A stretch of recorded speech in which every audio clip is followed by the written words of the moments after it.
Liloba Nzambe bomo ya seko ya bakoko ekotika na seko. Les messagers dédiés en production avec réseau Radanger 4 avec Mantra Momunda, la production de Coco Mangungele.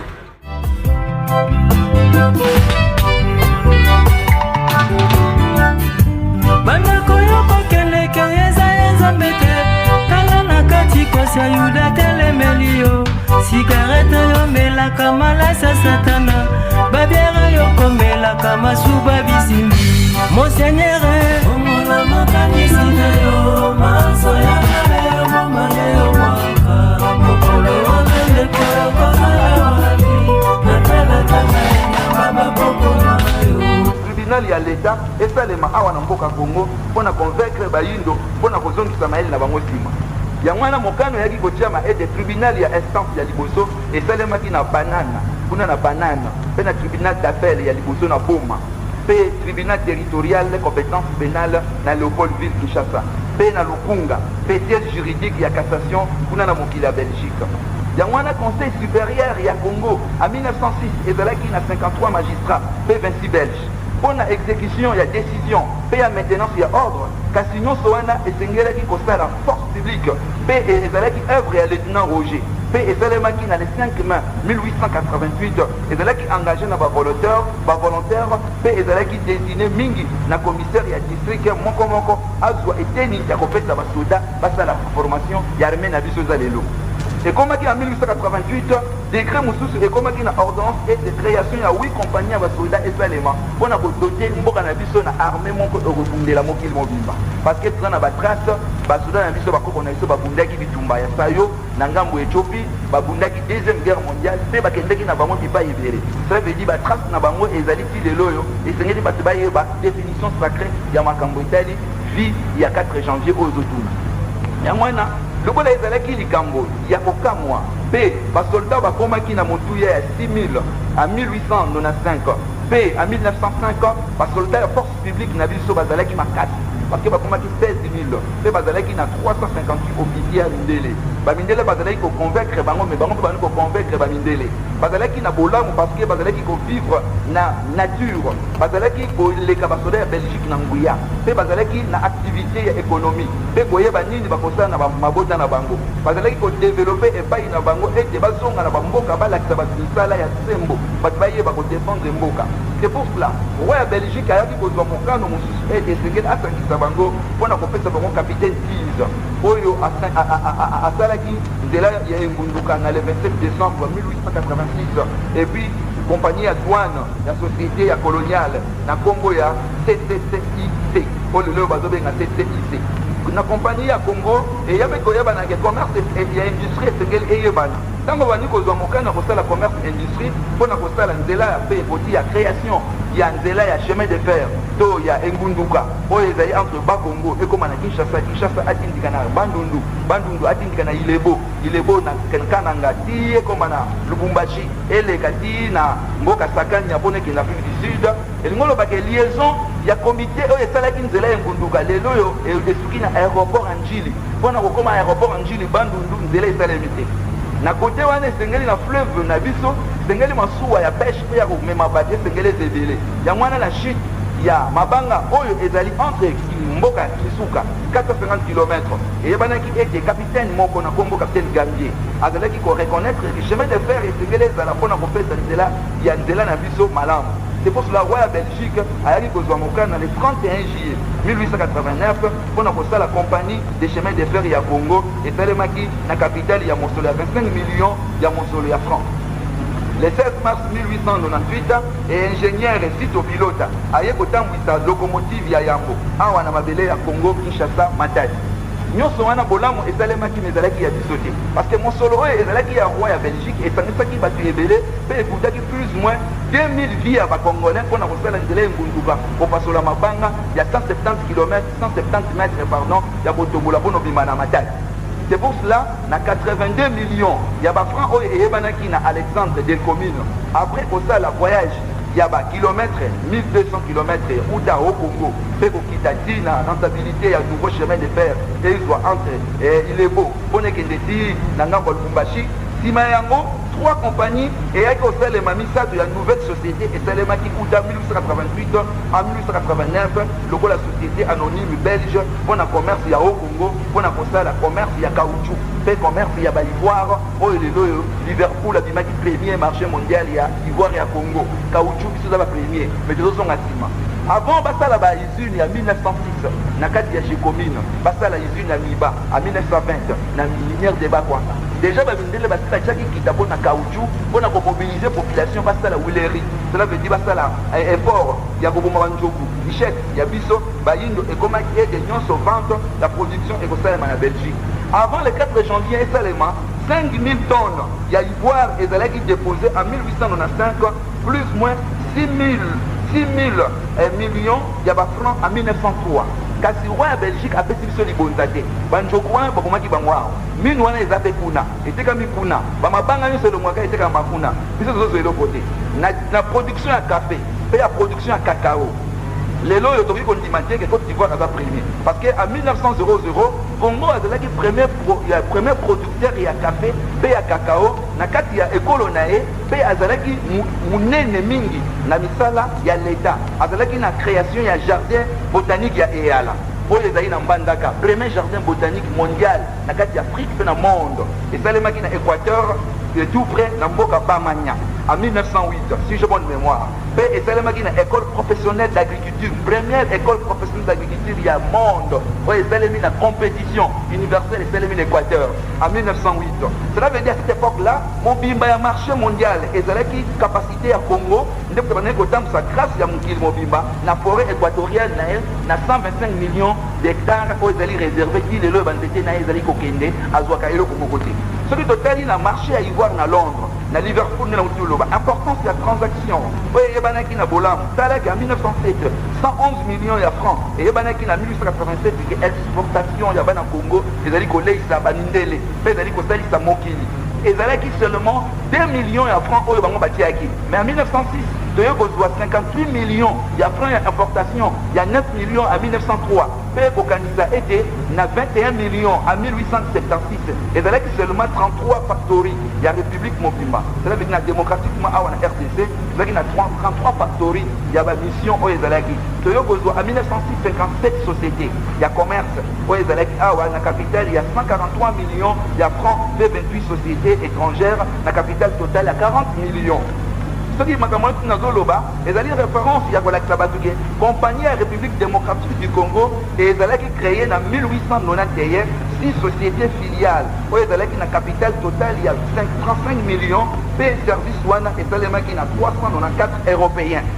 cela veut dire batiaki biso te même soki lelo tozosala mosala toyebake bamindele baoganye biso na bamboka na biso toza na bagénie te toza na bato ya mayele te oyo bakodéfendre thèse ya l'homme noir à travers matière première mboka na ye soki nazozonga na référence historique mpona koya na le 4 janvier mpo nazongisa bato neke na compagnie de fer ya Congo ezali supérieure net compagnie de fer ya compagnie de chemin de fer pardon ya Grand Lac esika bitumba ezoleka kuna ezalaki fondé na 1902 na monsieur grand homme d'affaires pe grand homme riche baron Edouard Appin azali mutu ya mbongo ye mutu asalaki chemin de fer ya Kisangani ya Kindu en 1906 ye mutu akomaki kosala plus ou moins atiaki accent ya 164 km ya rail en 1909 aye kopesa Kindu Kongolo arelie mais biso tozosala nini kaka kosambela kaka tokena lola tala réalisation ya baninga oyo bazozala na intérêt ya kozwa biloko ya mboka ekende na mboka na bango c'est pour cela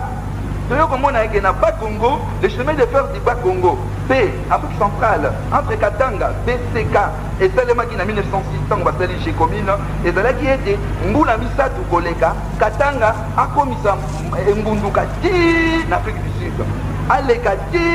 na monyolo ya mokili mpe atambola tozonga soki na Katanga nde tokotambola bipai nyonso jugement ya minière oyo ezali kuna ya terminus ya navigation ya Lualaba ya kosala union minière ya Katanga mpe pour minière mpona kosala bamituka awa na Congo kosala baavion kosala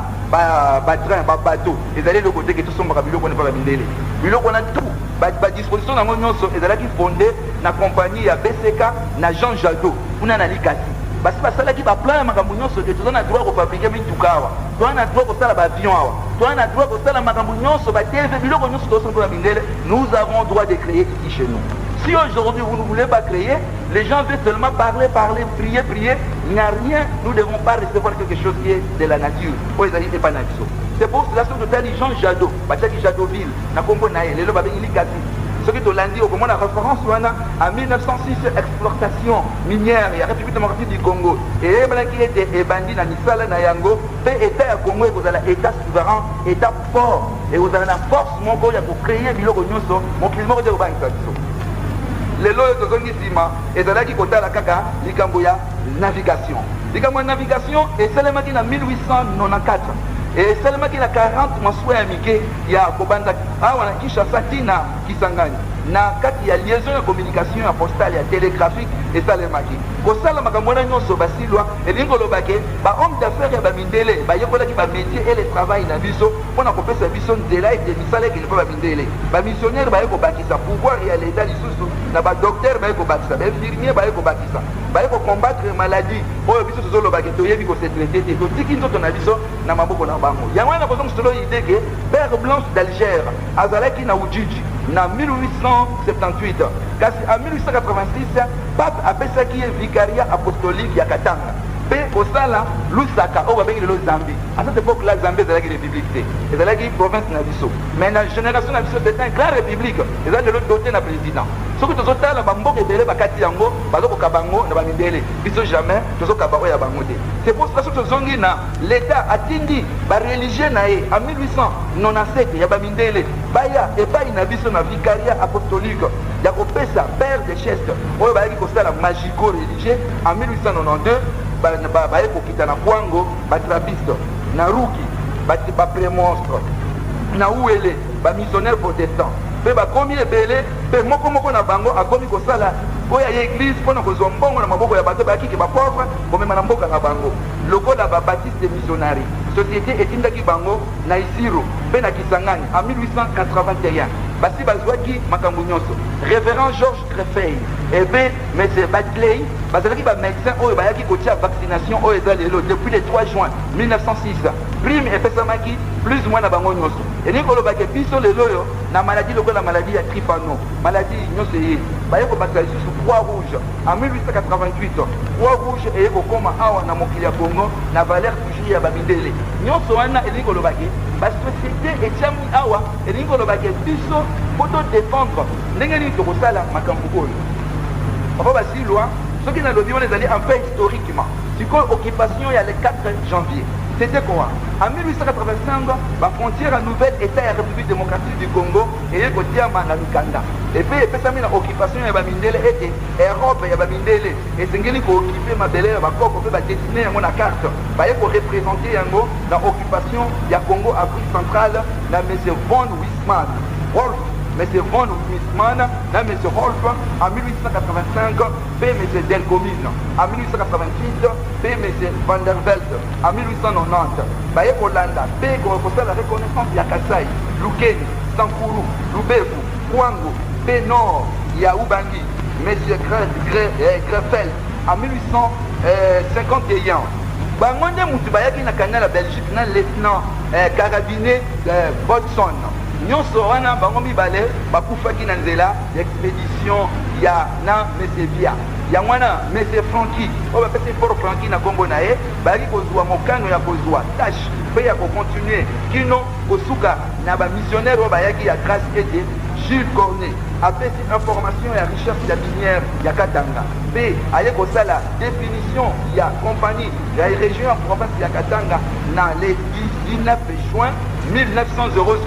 et Esengel va signer nouvel accord. Il y a création d'un comité spécial de Katanga, fait organisation et Salemaki chargé, il y a terme, il y a 99 ans pour exploiter Mboka Nabiso. Et Salemaki na niveau, il y a 3 présidents qui ont un comité, il y a direction et Bamindele pour négliger Biso Noir. Et Zalaki désigné la roi souverain moi Belgique, les frontières et à l'État, et il y a entre Angola, et Zalaki fixé un protocole, il y a traité, Katina Portugal, et Ebanaki, dans le 14 février 1885. Cela veut dire, Outa, parallèle Rwanda, entre Nyoki, Kino, intersection, Katia Kwango, P, Ngambo et Angola, il est là de dissection Zali, la direction Yakoti Andelo, entre Kwango et Angola. Liloba Nzambe bomo ya seko ya bakoko ekotika la seko. Les messagers dédiés en production avec réseau Radanger 4 avec Mantra Momunda, la production de Coco Mangungele.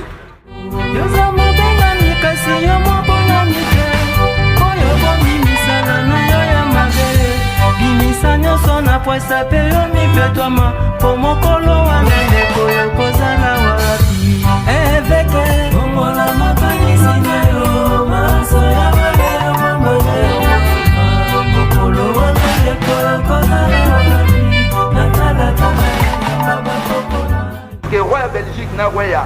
ya mboka oyo bazobenga ya Portugal, occasion na bango ezalaki ke bazala kaka toujours koexploiter mboka sans bayebisa biso eloko nini tokoki kosangana na bikolo. Yango wana lieutenant Danis ayaki koremonte vers Kwango mpona kosala poste ya yambo oyo eza kowelama lelo. Portugais bayaki kozwa nzela déjà na poste ya bango mpona kokipe ete na yango Lisbonne a protesté contre makambo oyo esalemi na kati ya Belgique. Mais c'est canonnière oyo azalaki un grand portugais rad na mboka boma baye kotia grand ndelo nde roi Léopold II ayaki kotia bakano na ye na le 25 mai 1891. Compromis ezalaki ete eyeba na ete parti ya importation ya lunda kino roi ya Belgique na roi ya mboka oyo baza kobenga ya Portugal baye kokabola navigation na mboka banane na boma na composition ya le 25 mai 1891 nde yango wana port ya banane ekomi na ngambo na biso bangolais batia na ngambo na bango na ngambo ya Edouard ya lac ekuna ngambo ya monsieur Edouard kasi Grafel en 1885 nsima ya mbula misato aye koyeba ete del commune ayaki na ngambo ya Lomami ete wana ezalaki bamindele mutu bazali kokipe mboka na ville ya liboso mokili ya Congo eyaki kozwa bafrançais bazalaki na mayele ya kokabola mboka ya Congo ya ngambo oyo mpe Congo ya ngambo nde mibale wana bazalaki na ngambo na biso eyaki koyeba na eke babelge bayaki kozwa convention na le 5 février 1885 mpe bapesaki nzela ke bafixe kotia ngambo ya frontière entre ngambo ya Congo français na le 17e méridien ya oyo ya mboka na biso eyeba na ete mobulu oyo ekopesama na géographie bafrançais bazwa revendication ya ngambo biso totikala na ngambo oyo bakaboli ubangi na katikati. Dans likambo wana ekosalema Belgique aye kondima négociation entre France na ye sa abenga biso na ndelo ya frontière wana babengaki biso te toye kokamwa le 29 avril 1887 roi ya Belgique le roi Léopold II akomi kowelisa kotia empire na ye na relation na ye nokinoki mpona océan Indien ezala occupé mpona baportugais bawela mpe yango te yango wana nyonso tozo komona ke biso tokoti na pati. Monsieur Bernard azalaki conseiller direct ya roi Léopold II na le 27 avril 1894 mokanda ya frontière ya Dar el Ghazal alobamaki ke roi ya Belgique aye na charge capitale ya Van Kertens Oven ya koavance na nord-est ya kokunda na bamadiste oyo babengi bamusulman kote ya Nil mpe ya ebale ya ngambo oyo tozobengaki ba este. Monsieur lieutenant Mills yango apesamaki na ebandeli mpe basinyaki mokanda le 23 mai 1894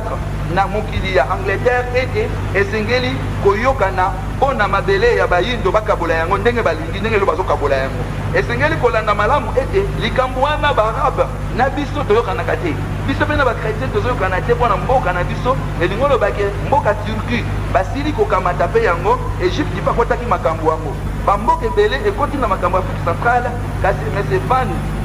oyo apesaki territoire ya ouest ya Nil entre 10e parallèle mpe 25e longitude ya est kuna na ngambo ya nord Kivu sud Kivu aye kozwa 25 km ya etando entre lac Edouard lac Tanganyika mpona kosala convention entre France mpe kopesa yango na kote ya gouvernement oyo baza kobenga esengeli ezala oyo bazobenga Grand Lac elingi olobaki ebale na biso ya minene ekomi ya bamindele bawelela yango bazwaki likambo yango na Allemagne mpe bayebisaki Angleterre ete esengeli kobongisa nzela ya kote ya Cap Vert kino Egypte mpe eleka na mokili ya bana Congo. Le 14 août 1994 eyaki komona ete frontière nord ekomaki na mobulu parce que bakomaki kosala enclave moko ya Lado mpona etat ekoma mokili ya France Belgique azwa eteni Portugal azwa eteni bamarchand na bango biloko na biso nyonso ekoma ya bango nde basalaki nzela na fashoda na le 10 juillet 1898 na monsieur Kitchener oyo ayaki koloba ete bamadiste kote ya koleka na Khartoum kuna na Soudan na le 2 septembre 1898 baya kozwa nzela ya koyekola mpe konyokola biso de 200 000 hommes oyo bakufaki na makambo wana lelo toza korevendike ke traite ya Londres mpe le 21 mars 1899 elingi olobaki monsieur Émile Franqui oyo azalaki charlatan na kati ya likambo baye kopesa nzela c'est pour cela bakoko na biso bamona eke na makambo nyonso wana eza kosalema depuis 1896 déjà bato oyo bazalaki comme monsieur Dani asilaki kotinda makala awa na ngambo ya Rejaf mpe oyoki balabala ya Rejaf ezali monsieur Dani mutakendeki kuna a partir ya ngambo wana ya Rejaf ya Fleuve Nil nde likambo ebandike bakoko na biso babanda kosenga nzela ya kozongisa bokonzi ya bokoko na biso awa yango wana omonaki makambo ya 4 janvier eye koya na emplacement ya makambo nyonso nauti kotanga eza ebele donc natangi elo bapoint l'essentiel na ezali nyonso oyo esalemaki naza na yango yango nalobi ke makambo wana bakoko na biso bayaki kozwa nguya mpo na ye na yango mpona kolakisa ke noza ye bakoko na biso baza na puissance ya kozonga epai na biso mpona to revendike badroit oyo ezali ya biso mpona ekolo na biso ezala malamu yango wana événement 4 janvier eyaki kopesa lokola victoire na mokili na biso to reprendre baactivité ya bien de la nature le 4 janvier ezalaki déjà accomplissement parce que soki totali na le 27 9 1952 à Lora ntango mama Mikala Mandombe azalaki nao na makambo etali relege na ba Emile Zola bazalaki bapapa Mayanga bajohn bazalaki ebele plus ou moins 37 000 personnes kimbango akomaki supprima bapeja bandai kobinela bato nyonso ti lelo oyo et le corps là n'est pas mort. Chaque fois je déclare cela parce qu'il y a un jour nous devons mettre la vérité et la justice de Kimbango au cartable pour dire la vérité à cet homme là qui n'a qu'à voir la vérité de cet homme. C'est nous quand même qui n'a qu'à parler. C'est pour cela Kimbango a dit peut-être comme avertissement et de rejoindre Kwanza. Cette Kwanza est une dimension universelle. Plus de 13 pays et qu'on a libéré la jambe ya kokangama na makambo na utokotanga parce que calendrier na zokotanga ezali mpona bayindo nyonso depuis ndenge banda naza nango na mutu depuis ndenge banda ti ndenge tozokomona lelo bato ya mikuse wana soki tolobi ezali force élémentaire oyo ezali na parti ya banyombo donc c'est-à-dire dans toutes les forces élémentaires oyo eza na dernière force élémentaire terrestre eza na taille moyenne na pe ya mn cette force là babengi yango bachwa bamindele babengi big humain même ceux qui sont à Rome otuni ke quelles sont les dernières forces planétaires oyo eyaka kochicoter oyo eyaka kodémolir de quelle force papa boyebi so biso ni big je ne veux pas dire que le big humain oyo ozomona bango oyo bazali vivant ozomona bango te le big humain ancestral oyo basalaka communication ya 4 éléments na 8 pouvoirs sacrés terrestres oyo na koloba lelo. C'est pour cela, à partir de cela, si quelque chose là qui arrive, que nous devons combattre, nous devons appeler nos alliés. Par exemple, R, on va bien avant. R n'a pas moins de 1h, 2h, 3h, 4h, 5h, 5h. R n'a pas moins de colonisation. C'est bah oh, tout le monde nous invoquer bango, bah bien bango par semaine, par mois, par année. Bah bien bango chaque jour. Parce que prière incantatoire, de où il faut s'embelaka, il y a là la cabona. Mais l'invocation ne fait pas chaque jour. Cela veut dire si nous voulons aussi invoquer nos bakoko na biso toko invoquer bango waza balinga approprié balinga éclairage naturel balinga mutu azala atondi ale balinga mutu azala na mawate balinga mutu azala na visage moko vraiment oyo pena babengeki ya nzambe azala odeur suave na bango azala reconnaissant que na air wana parce que ici chez nous ça ne va pas parce que d'ailleurs nous poussons les bango ce sont nos enfants babimaki mpona kolakisa ke force ya baélément oyo ebombani na kati ya nature ekomaka invisible soki bozali na promotion ya vérité ya mboka na bino force wana ekoma invisible mpe ekoma visible parce que na kati ya 4 éléments soki natali na degré élémentaire ya force osusa na yango lelonga nazoloba nzambe apesi biso bokonzi ya mabele minere mabanga eyoka biso ndenge alobi ke biloko nyonso oyo asali eyokaka ye apesi biso nzela banzete bambuma bakasa banyonso tozosalela eyoka biso mpe soki toloni ebimi toklase yango emonani eza bidi apesi topele biso parce que nyama asalaka elangani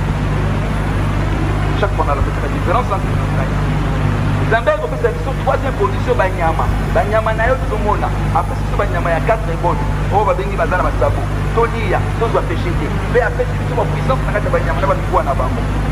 ezali na kati ya science élémentaire planétaire toza na droit ya kozwa banyama wana mpe tomultiplie baforce naturelle soki tozali na observation ya mémoire sacrée bakoko na biso apesi biso nzela todécouvrir biloko asa mabele pardon biloko asa mai bambisi bangando bangubu baesprit oyo ebombanaka kuna alakisi biso yango ke nyonso wana apesi biso toidentifie bambisi toidentifie bamboto toidentifie bamonganza toidentifie bamobongo toidentifie bangolo banzombo bamabundu nyonso wana toidentifie baseke bakoko nyonso balakisa biso ke na se ya mai pouvoir sacré elakisi ke biloko eza na se ya mai toza na droit kozwa yango mpe tole tokofufa te tokozwa masumu aye kopesa biso 5e pouvoir napesa mwa moke tana kilemasi okende malamu aye kopesa biso 5e pouvoir to diriger les astres qui est commandé par lui-même la lumière des dieux créateurs à travers le soleil la lune les étoiles kake mabanga mbula londende mapata to diriger l'étoile filante to diriger biloko nyonso ekumbaka likolo nous avons droit ya kodiriger. C'est notre grand Dieu qui nous a remis ce pouvoir sacré. 10e, après Sibisopat, tous les trésors égoïaux qu'il a mis, c'est nous les 10e personnes. Nous allons passer au Conseil de Makam, nous avons dit que nous sommes Zambé, et que nous sommes Biso. Nous avons dit que nous sommes Alobi Binobat. Ça veut dire après Bisobat. Alobi Kabani, délégué. Alobi Binobat. Comme on a je suis concerné. Et après ce pouvoir, on peut diriger biloko wana na 4 pouvoirs wana oyo soki tolingi ke ba invisible ba bima to ba visible ba mona. Il nous a donné cette puissance. Qu'est-ce que nous attendons? Parce que le règlement des comptes, les airs qui est proclamé, on n'enseigne pas cela dans les églises confondues au Congo. Les gens veulent seulement parler le nom des anges, mais eux-mêmes ne connaissent même pas. D'où viennent ces anges? Ils viennent de quel pays? Dans quelle planète? Qu'est-ce qu'ils font dans cette terre? C'est toujours les anges qui dominent cette terre. Mais 7e pouvoir, ce sont nos ancêtres. Bakoko, bazali likolo na biso. Soki le tolingi to tonga Congo, tokobenga bakoko, tokobenga Yesu te, tokobenga Angelu te, ni Abraham, ni Isaïe, ni David, tokobenga bakoko na biso. Bazali na organisation terrestre na bango, oyo ezali kopesa biso pouvoir sacré ya ko diriger toutes sortes ya babiene. Il y a Boka Oyo, mais il y a Monda. Bakoko bazali kolo na biso ba. Après Bakoko, les grands esprits. Les grands esprits c'est quoi? Les grands esprits, c'est l'esprit donateur qui donne la vision d'un seul Dieu créateur à travers le bien de la nature. Ces grands dieux-là, ces grands esprits-là, qui manifestent dans les corps des cellules que vous appelez Kimbam. Ces corps est sublime. C'est des corps d'élévation. C'est des corps qui viennent dans tous les niveaux pour entrer dans les corps de celui qui parle. Même chez vous, même chez moi, plus ou moins 16 000 personnes. Oh, bah, il y a une définition en tout. On a déclaré la vérité de Dieu. On n'a pas dit que Mangouri est le seul, il n'a pas de non. Et c'est pour cela, sur une continue, oui, pouvoir sacré, on a, les colonnes en haut, 9, il n'a rien, 10, il n'a rien. Tout cela, c'est Dieu lui-même avec la nature. Si l'homme a yébi yango, on a dirigé le on a un, pour qu'on a la puissance. Il y a mon bébé. On dit la benga mon style vide. Côté monsieur la benga mon cercle. Il faut qu'on ait la puissance pour diriger mécanisme et à cause de bonne nouvelle à travers le vent, à travers les airs. Mémoire sacrée des idées neuves qui viennent chaque jour. Wana bakota na prière et katakwa. Basambela kana tongo, na tongo oso sambeli ou bien tango lingolala. Nde okozongisa mabonde liwana. Eza na méthode. Batumaka bakujite. Eza na système nango. Basala kana este. Eza na maloba oyo batika mpona koloba okomande bakoko basala mpe elobama ezali ni kantiki de kantiki priere katatoire basambelaka ngo na ntongo soko olamuki avant bima okende mosala na kompagnie na yo na nzela na yo nde okoyeba nzambe bakoko na yo à travers cette prière de katatoire. Il n'y a pas de prière dans cette terre. Les Chinois en ont cela, les musulmans en ont cela, les Indiens en ont cela, même nous aussi nous avons cela. Pas de question yakotia bakina oublie que Jésus n'a qu'à faire, c'est Mahomet. Non, ce n'est pas ça. Chacun a la air exacte au Bayoke Rakai. Et c'est pour cela, ceux qui sont la puissance soignante, parce qu'ils ont ok, pour diriger les idées géniales, pour fabriquer, créer, inventer. Seigneur,